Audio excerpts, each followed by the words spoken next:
என்ன கொஞ்சம் டீ சூடா இருக்கா? சூடாக தான் இருக்குது. டீ மட்டுமா சூடாக இருக்குது?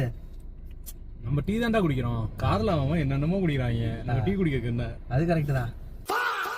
இன்னொரு கதை கேட்டியா? என்னண்ணே?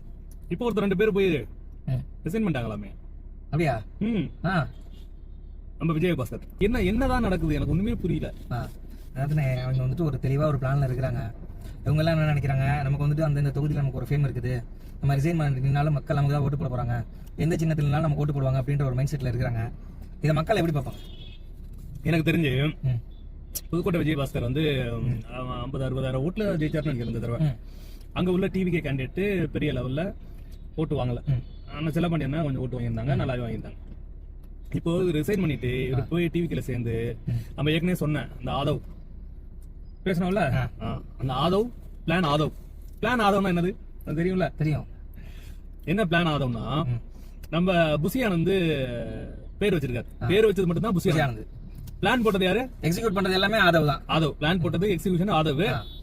பேர் வச்சது மட்டும், அதாவது குழந்தை பெற்றுக்கிறது ஆதவ், பேர் வச்சுக்கிறது புசியானந்த். இதுதான் நடந்திருக்கு. என்ன பண்ணிருக்காங்கன்னா, இவங்களுக்கான போதிய மெஜாரிட்டி இல்ல. இவங்களோட ஆக்சுவல் மெஜாரிட்டி 107. இவங்களுக்கு தேவை 118 சாலிட் மெஜாரிட்டி வேணும். இப்போ உள்ள நம்ம இடதுசாரி எல்லாம் ஆதரவு கொடுத்து ஆட்சி அமைச்சிட்டாங்க.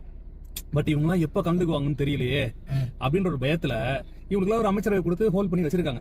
பட் எந்த அளவுக்கு வந்து இது சாத்தியம்னு உங்களுக்கு தெரியல. பட் வந்து பிளான் பி ஒண்ணு வேணும் அப்படின்றதுக்காண்டி நம்ம ஆதரவு என்ன பண்ணிருக்காப்ல, மத்த கட்சியில இருந்து ஒரு 10 எம்எல்ஏ தூக்கி அவங்களை ரிசைன் பண்ண வச்சு, ஆக்சுவலா இது வந்துட்டு ஃப்ளோர் டெஸ்ட்லயே அவங்க பண்ணாங்க. அதாவது மாற்று கட்சிக்காரங்களை வந்துட்டு அந்த கட்சியோட லீடரை போய் சந்திக்காம, யாரெல்லாம் லீடர் மேல அதிருப்தியா இருக்காங்களோ அவங்கள போயிட்டு சந்திச்சு சால்வ் போறாரு, செய்யறாரு, பண்றாரு. இத்தனைக்கும் அவர் சொன்னாரு, நாங்க எடப்பாடி கேட்கறதுக்கு டைம் கேட்டோம் பாக்குறதுக்குன்னு சொல்லிட்டு அவரோட ஏபி மினிஸ்டர் சொல்றாரு. பட் அப்படி ஒரு இன்சிடென்ட் நடக்கவே இல்லைன்னு அவங்க காரி திருப்பி அனுப்பிச்சிட்டாங்க. இப்படி ஒவ்வொருத்தவங்களும் மாற்று கட்சிகளை கூப்பிட்டுக்கிட்டே இருக்காங்க ஃப்ளோர் டெஸ்ட்டுக்கு. இன்னைக்கு நீங்க சொல்ற மாதிரி இந்த மெஜாரிட்டிக்காக மட்டும் எப்ப வேணா இந்த ஆட்சி கலையலாம், நம்பிக்கை தீர்மானம் வரலாம் அப்படின்ற ஒரு பயத்திலேயே அவங்க இருந்துகிட்டு இருக்காங்க.